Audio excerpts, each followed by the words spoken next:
Rancher's wife fed a starving man. Until he called her by her dead sister's name, she opened her door to find Death standing on her porch. But Death was shivering, and somehow that made it worse. The knock came 3 hours past sunset, when the wind carried nothing but winter's promise and the distant howl of something that might have been wolves. Martha's hands stilled on the dish rag. Water, dripping from her fingers like time itself, had frozen. No one traveled these roads after dark. Not in November. Not when the first snow had already claimed 2 homesteads and left their bones to bleach under the coming cold. The knock came again, weaker this time, more plea than demand. She pressed her palm against the rough pine door, feeling the vibrations of desperation seeping through the wood. Her husband wouldn't return for 3 days, maybe 4 if the cattle had scattered into the high country. 3 days of beans and silence, and the endless conversation she held with empty rooms, where her voice echoed back changed, smaller somehow, like even the house didn't believe her words mattered.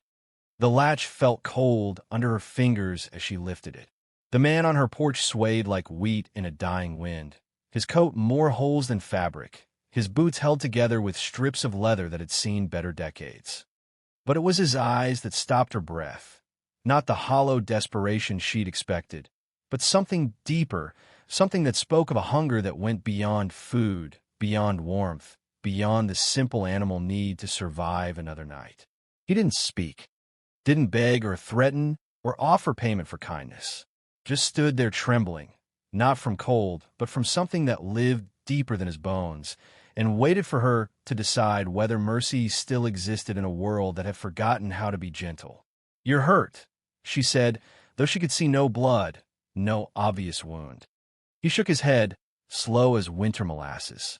"Hungry," he whispered, and the word came out like a prayer, like a confession, like the last breath of a drowning man.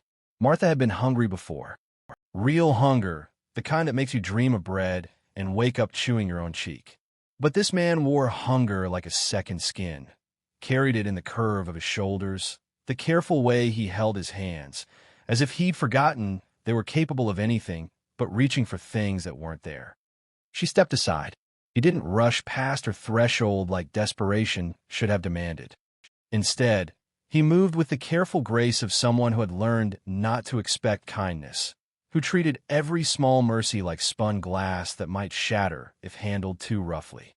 His boots whispered against her floor, leaving no mud, no mark of his passage except the faint smell of wood smoke and something else, something that reminded her of the way her sister's hair had smelled after she'd been crying. The kitchen felt smaller with him in it, not because he was large, but because his presence filled spaces she hadn't known were empty. Martha set water to boil and moved around him like he was furniture, but furniture that breathed, that watched her hands measure beans and sliced the last of yesterday's bread with movements that had become ritual rather than choice. "What's your name?" she asked, stirring the pot with a wooden spoon worn smooth by years of the same motion. He considered this like it was a question with weight, with consequences. "Don't matter much," he said finally. "Names are for people who got somewhere to be tomorrow." The beans bubbled and filled the silence between them with something that sounded almost like conversation. Martha found herself cooking more than one person needed, adding extra salt, an onion she'd been saving, a bone from last week's chicken that still held the promise of flavor. Her hands moved without permission from her mind, muscle memory of feeding people who mattered, people who said thank you and stayed long enough to make the effort worthwhile. When she set the bowl before him, he stared at it like he'd forgotten what food looked like when it wasn't stolen or begged or scraped from the bottom of other people's refuse. Steam rose between them, carrying the smell of home, of safety, of the kind of meal that said someone cared whether you lived through the night. He ate like communion, each spoonful deliberate, grateful, reverent. No animal desperation, no grabbing or gulping, just the steady rhythm of a man remembering what it felt like to be human. Martha watched from across the table, her own supper forgotten, mesmerized by the simple act of feeding someone who needed feeding. Between spoonfuls, he spoke in fragments. Nothing that added up to a story, just pieces of a life scattered across too many miles, too many mistakes.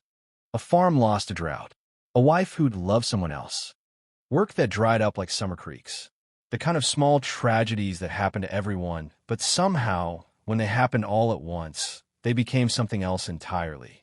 When the bowl was empty, he sat back and closed his eyes, and for a moment Martha saw him as he might have been before hunger had carved him hollow.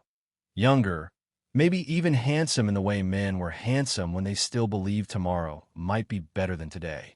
"Thank you," he said, and the words carried more weight than any payment. The night settled around them like a held breath, full of possibility and danger both, while outside the wind whispered secrets that only the darkness understood.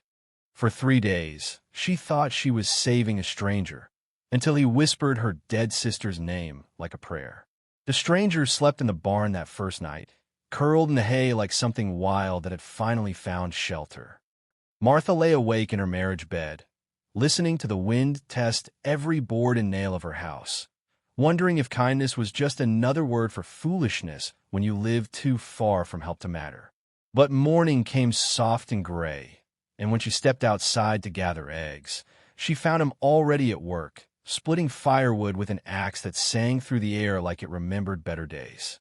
His movements held the easy rhythm of a man who'd spent his life making broken things whole again, and something in Martha's chest loosened like a knot she hadn't known she was carrying. He didn't speak of leaving. She didn't speak of him staying. Instead, they fell into the quiet dance of two people who understood that some conversations happened in gestures rather than words. She cooked extra biscuits and pretended not to notice when he slipped one in his coat pocket. He mended the loose board on her porch steps and acted like it was payment for meals when they both knew the debt ran deeper than food. By the second day, the silence between them had grown comfortable, familiar as her own heartbeat. She found herself humming while she kneaded bread. Songs her sister Sarah used to sing while hanging laundry, melodies that had died with her and somehow found their way back through a stranger's quiet presence. He listened from the doorway, hat in his hands, watching her work with the careful attention of someone who'd forgotten what home looked like from the inside. "You got a good voice," he said, the first words he'd offered without being asked a question. Martha's hands stilled in the dough. "My sister was a singer. I just remember the tunes." Something shifted behind his eyes, quick as summer lightning. "Sister? Had a sister?" The words came out harder than she'd intended, carrying the weight of loss that never got lighter, only more familiar. "She died birthing a baby that never drew breath." 3 winters passed. He nodded like he understood the particular weight of that kind of grief, the way death could steal 2 lives with one cruel stroke. "I'm sorry." She used to say music was just another way of praying. Figured the Lord got tired of the same words over and over. Might appreciate a melody instead. Martha shaped the bread with hands that remembered Sarah's lessons, Sarah's laughter, Sarah's voice calling across the yard on summer mornings that felt like they belonged to someone else's life. The third day brought the first real snow, fat flakes that fell like forgiveness from a sky too gray to hold any more secrets. Martha woke to find him in the kitchen, coffee already brewing, bacon crackling in her best pan.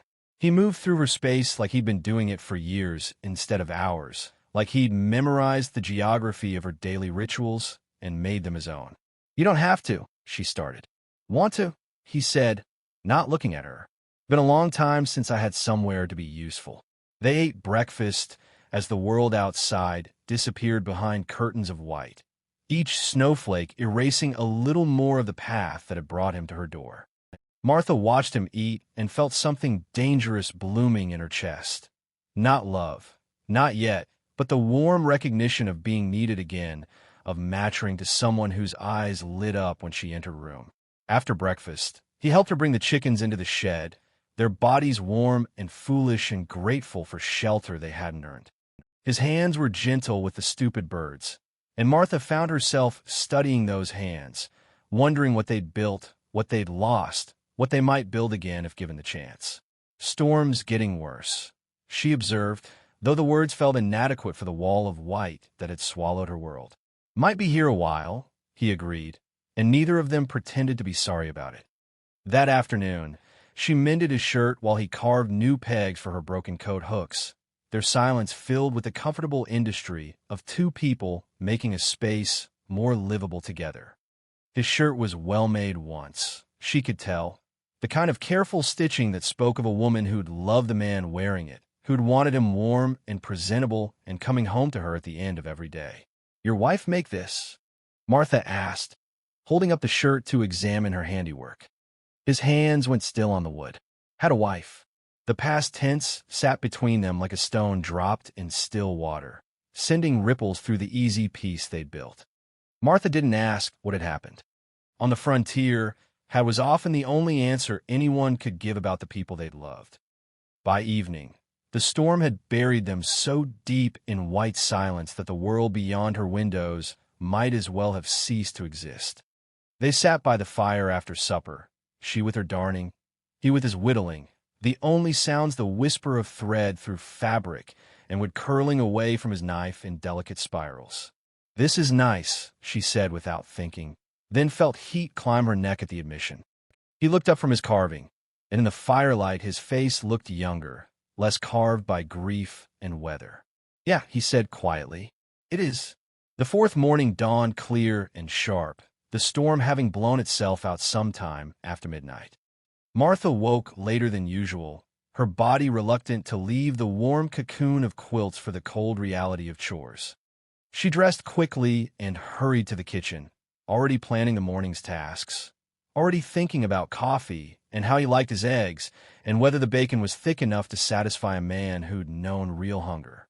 She found him at the kitchen table, hands wrapped around a cup of coffee he'd made himself, looking out the window at a world transformed by snow into something clean and new and possible.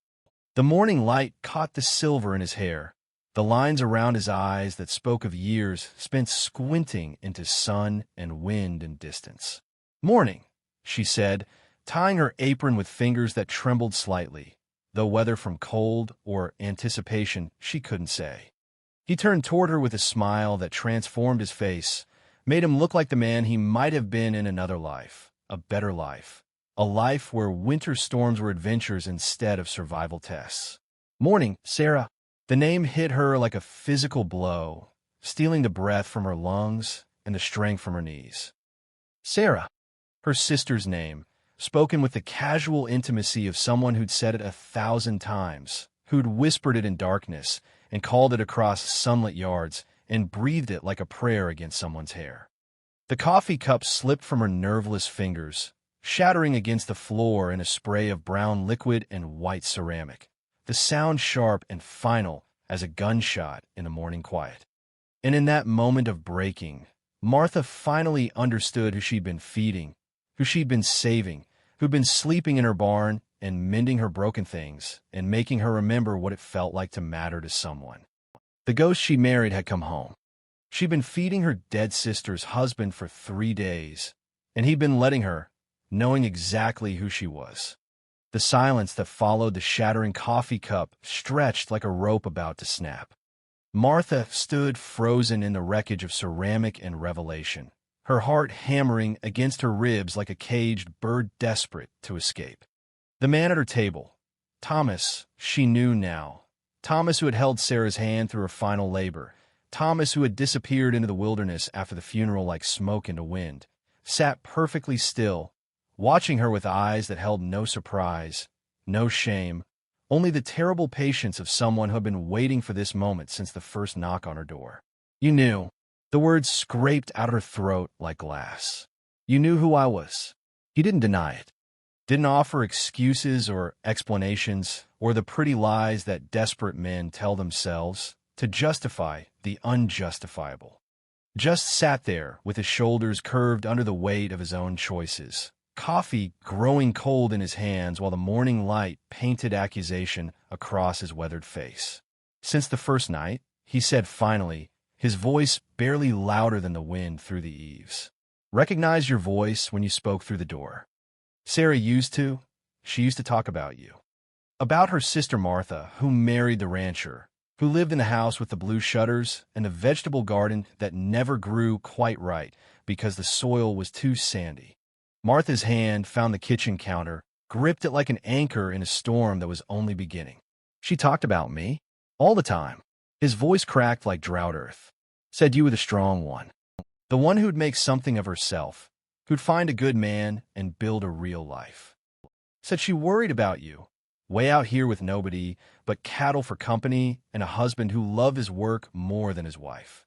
The truth of that last part hit harder than it should have. Sarah had always seen too much, understood things Martha had barely admitted to herself.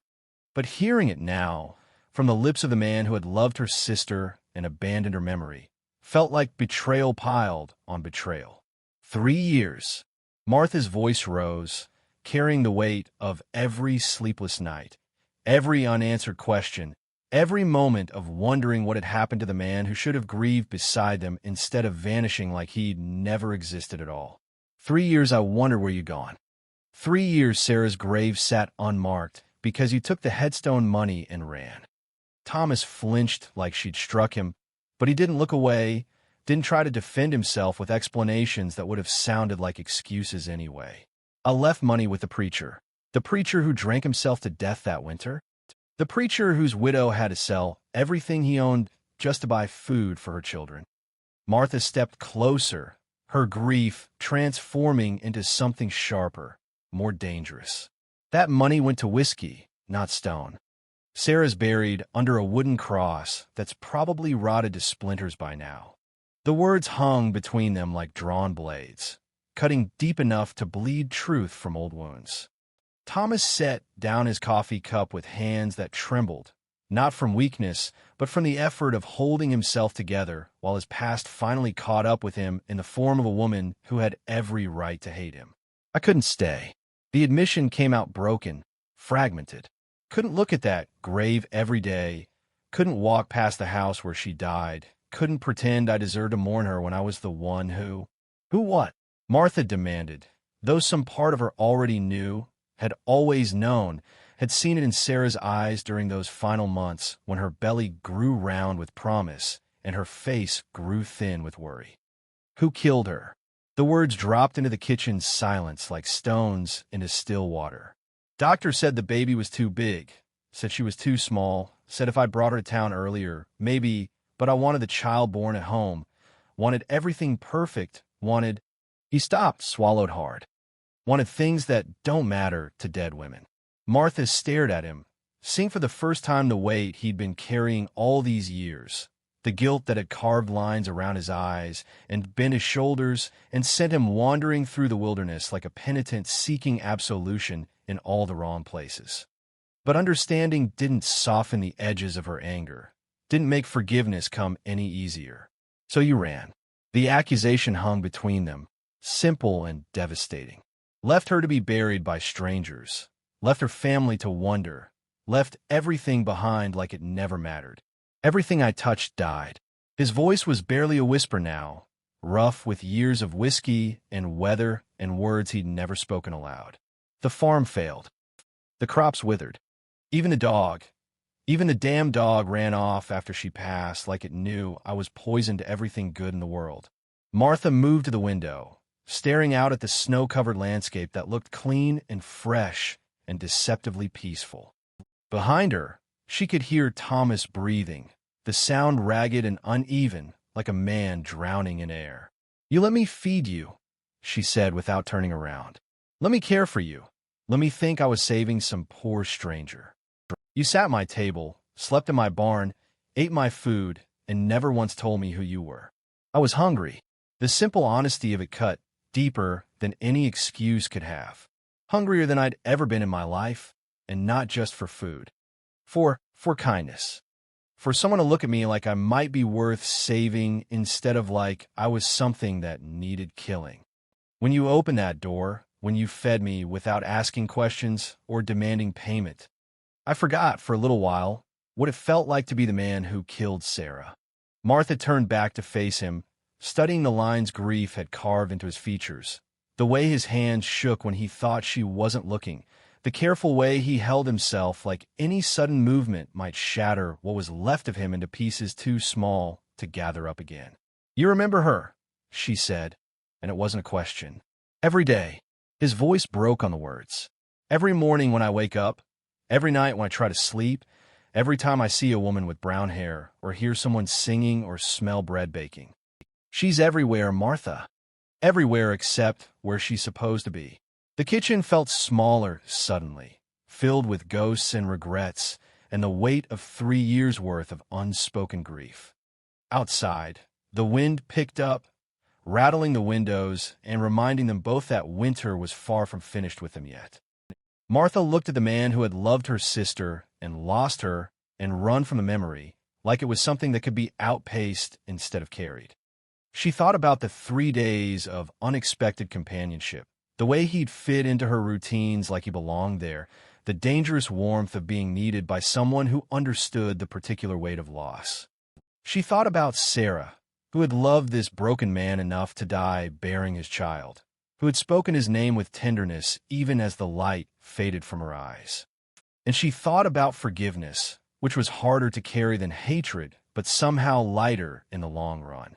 The sound of hoofbeats on the frozen ground broke through her contemplation like thunder through silence, announcing the return of her husband and the end of whatever sanctuary they had built together in their shared grief and unexpected grace. Her husband reached for his rifle when he saw who sat at their table, but Martha's voice stopped him with 5 words that changed everything. The hoofbeats grew louder, closer, until they stopped just outside the door with the finality of judgment arriving on horseback. Martha heard her husband's boots on the porch steps, heard him stomping snow from his feet with the methodical precision of a man who'd learned to clean his gun the same way, thoroughly without thought, because some rituals kept you alive when thinking got you killed. Thomas didn't run. That surprised her more than it should have. For 3 years, running had been his answer to everything: grief, guilt, responsibility, the weight of living when someone you loved hadn't. But now he sat perfectly still at her kitchen table, hands folded like a man at prayer, waiting for whatever reckoning walked through that door with spurs that jingled like silver coins in a dead man's pocket. The door opened without ceremony. Frank filled the frame the way weather fills the sky, inevitable, overwhelming, carrying the promise of consequences. His eyes swept the kitchen, taking inventory the way he did with cattle, counting what belonged and what didn't, what was his and what needed removing. His gaze found Thomas and stopped. Recognition hit Frank's face like lightning hitting dry timber, sudden and consuming and dangerous. His hand moved toward the rifle above the mantel with the automatic precision of a man who'd made that reach 100 times before, in situations where hesitation meant dying, and dying meant leaving your wife alone on the frontier with nothing but good intentions to keep her safe. Martha. Frank's voice carried the weight of 3 days on the trail, 3 days of cold camps and thin coffee and cattle that had scattered to the high country like they were running from something only they could smell. Step away from the table. She didn't move. Couldn't move.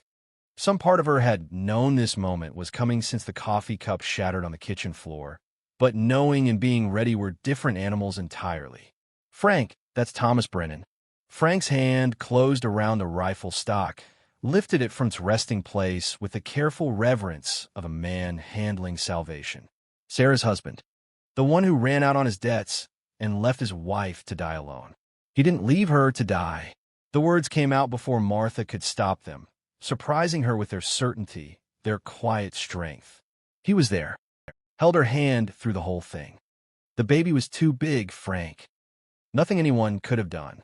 Frank's eyes never left Thomas, but something in his posture shifted, like a man recalculating odds he thought he'd already figured. That what he told you? That's what happened. Thomas spoke for the first time since the hoofbeats had announced the end of their strange sanctuary. His voice carried no plea for mercy, no attempt to justify or explain or make himself smaller than his sins. Just the flat statement of a man who'd run out of reasons to lie about anything. I killed her sure as if I'd put a gun to her head. But I didn't abandon her. Never that. The rifle wavered in Frank's hands, not from weakness, but from the terrible weight of having to choose between justice and something more complicated, something that looked like justice from a distance, but up close resembled something else entirely. You disappeared. Frank's accusation hung in the air like smoke from a dying fire. Left debts, left bills, left people wondering what happened to Thomas Brennan and why he couldn't face up to his responsibilities like a man. Because I wasn't a man anymore. The admission came out broken, raw as an open wound. Was just something wearing a man's shape, walking around in a dead man's clothes, trying to figure out how to keep breathing when everything good in the world had died because of my pride and my stupidity and my need to have things perfect instead of safe.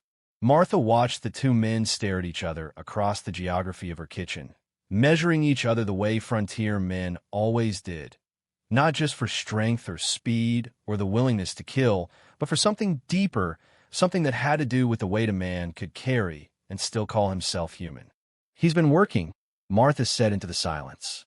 Chopping wood, mending things, earning his keep. Not taking charity. Taking your kindness under false pretenses. Frank lowered the rifle, but didn't put it back. That's worse than stealing, Martha. That's lying with your whole life. Maybe. Thomas stood slowly, hands visible, movements careful as a man approaching a spooked horse. But I was hungry, Frank. Hungrier than you've ever been, I'd wager. And your wife fed me. Fed me like I was worth saving instead of shooting. Been a long time since anyone looked at me like that. Frank studied Thomas with the calculating gaze of a rancher evaluating livestock, looking for signs of disease or weakness or the kind of trouble that spread if you didn't cut it out fast enough. But Martha saw something else in her husband's face, something that looked almost like recognition. Sarah was my wife's sister, Frank said finally. Loved that girl like she was my own blood. When she died, he stopped, swallowed hard. When she died, and you disappeared, Martha cried for weeks. Not just for Sarah, but for you too. Worried you'd done something stupid, something permanent.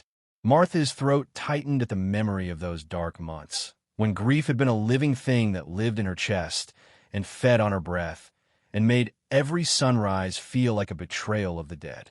I thought about it. Thomas's honesty was brutal, uncompromising. Thought about it every day for the first year. But Sarah, even dying, even in all that pain, she made me promise to keep living. Said someone had to remember her laugh, had to carry forward the good parts of what we'd been together. Said dying was easy, but living with loss, that was the hard thing. The brave thing. The kitchen fell silent except for the soft whisper of wind against glass and the distant sound of cattle moving through snow, searching for grass that might still be green beneath the white. Martha looked at the two men who had shaped her understanding of love and loss, seeing them clearly for perhaps the first time. Frank with his steady strength and quiet devotion, Thomas with his raw grief and desperate hunger for absolution. She's right, Martha said quietly. Living is a hard thing. Frank set the rifle aside, leaned it against the wall where it could be reached, but wasn't actively threatening anyone. You planning to run again? Thomas shook his head. Got nowhere left to run to. Been 3 years of running, and it just brought me back here to the one place I swore I'd never see again. Figure that means something. Figure it means you're tired, Frank said, but there was no cruelty in it, just the observation of one exhausted man recognizing another. Martha moved to the stove, began preparing coffee with hands that remembered the motions even when her mind was reeling from the weight of revelation and possibility. Behind her, she heard chairs scraping against the floor, heard Frank and Thomas settling into the careful distance of men who weren't enemies but weren't quite friends either. You eat today? Frank asked, his voice carrying the practical concern of someone who understood that hunger made men do desperate things. Martha's been generous, Thomas replied carefully. She's good at that. Sometimes too good. Frank accepted the coffee Martha handed him, their fingers brushing briefly in a gesture of connection that spoke of years spent reading each other's silences. But generosity's got to be earned, especially when it comes to family. Sarah was family. Yes, Thomas agreed simply. She was. They ate in silence. The three of them arranged around Martha's kitchen table like points on a triangle, each connected to the others by lines of grief and memory and the complicated mathematics of forgiveness. Martha served the last of her winter stores, beans and bread and bacon that would have to be rationed more carefully now, with an extra mouth to feed and spring still months away. But as she watched Thomas eat with the careful reverence of someone who had learned never to waste food, never to take kindness for granted, she found herself calculating not scarcity, but abundance. Not what they would lack, but what they might gain from the presence of someone who understood the weight of carrying the dead, the cost of surviving when others hadn't. When a meal was finished, Frank pushed back from the table and studied Thomas with the measuring gaze of a man making a decision that would ripple forward through all their lives like stones thrown into still water. "Winter's not half over," Frank said finally. "Storm season's just getting started. Man could freeze to death out there, especially a man who's been living rough for 3 years." Thomas nodded, understanding the unspoken offer and the conditions that came with it. "Work needs doing around here. Fences need mending, firewood needs chopping, barn needs repairs before the next big snow. You willing to work for your keep?" "Yes," Thomas said without hesitation. "And when spring comes, when the pass is clear and a man could travel again." Thomas was quiet for a long moment, staring into his coffee cup like it might hold answers to questions he'd been afraid to ask himself. "When spring comes," he said finally, "I'll visit Sarah's grave. Put up a proper stone, say the words I should have said 3 years ago. And then," he looked up, met Frank's steady gaze, "then I'll keep living. Like she asked me to. Like she deserved to have happen." Martha felt something tight in her chest loosen, like a knot finally coming undone after years of pulling at it with bleeding fingers. Outside, the wind had stilled, and the afternoon light slanted through her windows with the golden promise of longer days to come. They had broken bread together, the living and the dead, the guilty and the grieving, the lost and the found. And in that breaking, something had been mended that Martha hadn't even known was torn. Spring would come eventually. It always did. But for now, they had winter to get through and each other to help carry the weight of what they'd lost and what they'd chosen to save. That, Martha thought as she cleared the dishes and listened to the quiet conversation of two men learning to be human again, was enough.